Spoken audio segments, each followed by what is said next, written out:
Саламатсыздар ма, білім алушылар? Бүгінгі біздің сабағымыздың тақырыбы арнайы білім беру сапасын басқару. Жоспары: арнайы білім беру ұйымдарының типтері мен түрлері. Екінші, арнайы білім беру жүйесінің негізгі ұғымдары. Үшінші, арнайы білім беру сапасының мониторингі. Кең мағынада арнайы білім беру кедергілерді жоюға және оқыту процесіне ерекше оқытуды қажет ететін барлық адамдарды қосу мен сапалы білімге тең қолжетімділікті қамтамасыз ету мақсатында оларды әлеуметтік бейімдеуге бағытталған білім беру процесі.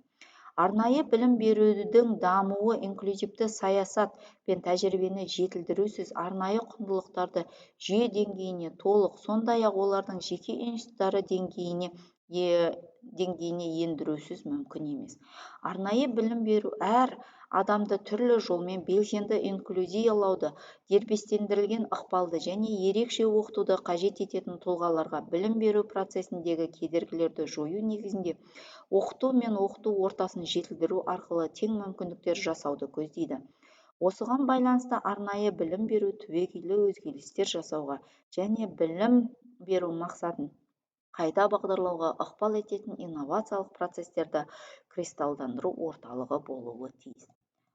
2002 жылғы алғашқы рет посткеңестік кеңістікте Қазақстан Республикасының мүмкіндігі шектеулі балаларды әлеуметтік және медициналық педагогикалық түзетушілік қолдау туралы заң күшіне енді.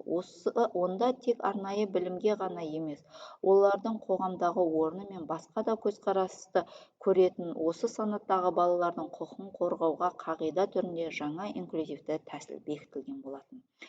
2016-19 жылдарға арналған мемлекет бағдарламасында көрсетілген орта білім беру инфрақұрылымдық дамуын қамтамасыз ететін міндеттердің бірі ерекше білім беру қажеттілігі бар балаларды инклюзивті ортада қолдау, ал орта білім беру мазмұнын жаңарту аясында міндеттердің бірі білім беру ұйымдарын өлшем шартпен бағалау жүйесіне көшуді жүзеге асыру деп көрсетілген болатын.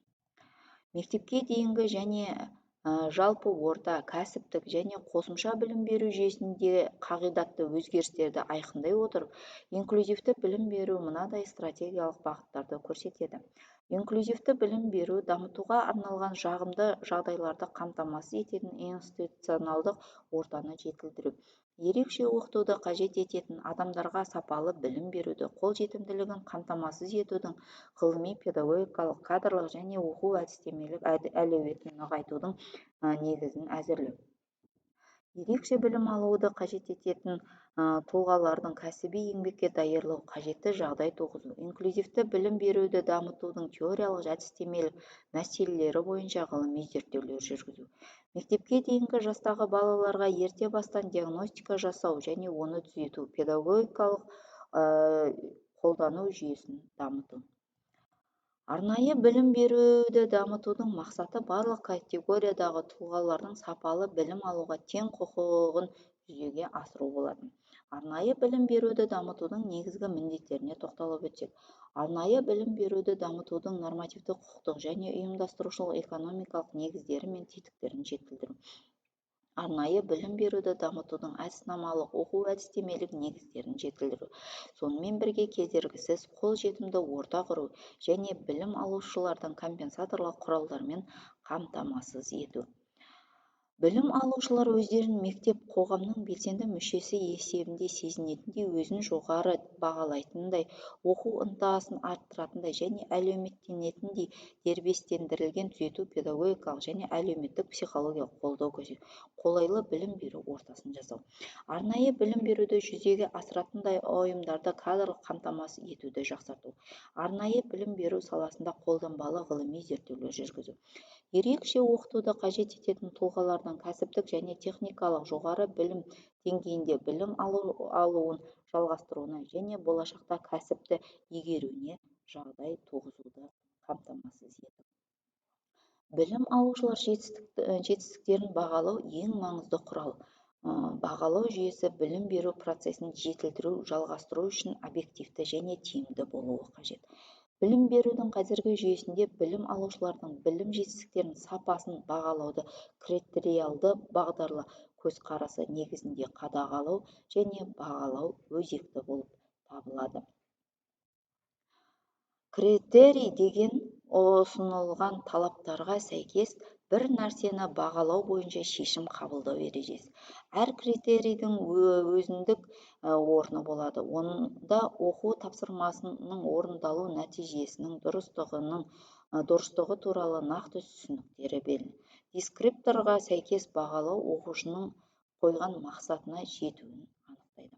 Ал критериалды бағалау оқушылардың оқу-танымдық құзыретін қалыптастыруға жағдай жасайтын, білім беру мақсаты мен мазмұнына сәйкес білім беру процесіне қатысушылардың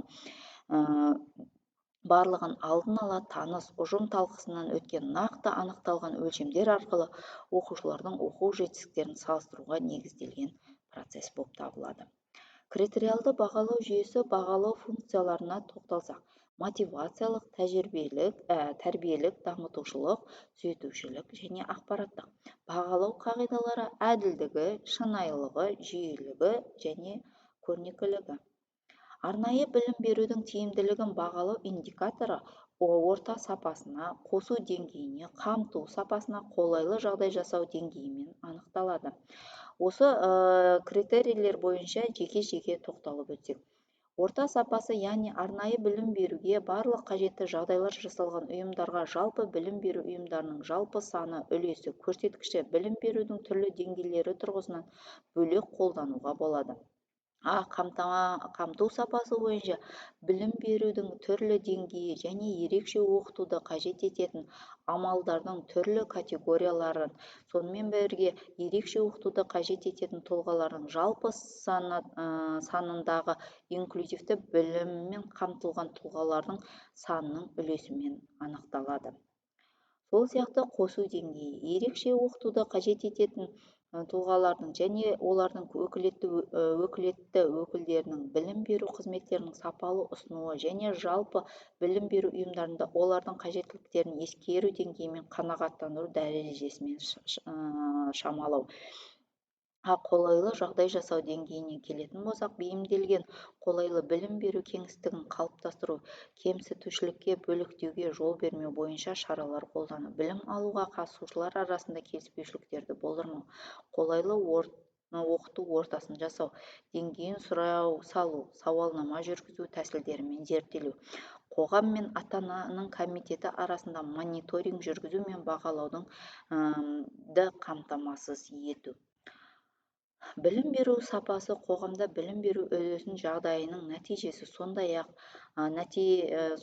жеке тұлғаның қалыптасуын және даму болашағының қажеттілігін анықтайтын әлеуметтік категория. Білім беру сапасы білім беру ұйымдарындағы жастарды оқыту мен тәрбиелеу қызметтерінің әртүрлі көрсеткіштерінің жиынтығын, яғни білім беру мазмұнын, оқыту формасы мен әдістері, материалдық техникалық базалар, тағы басқалары бойынша анықталады.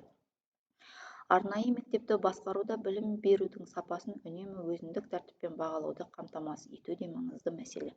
Білім беруді жаңартылған мазмұнға көшіру аясында білім беру үдерісін тиімді басқару болып табылады. Назар қойып тыңдағандарыңызға рахмет. Сау болып тұрыңыздар.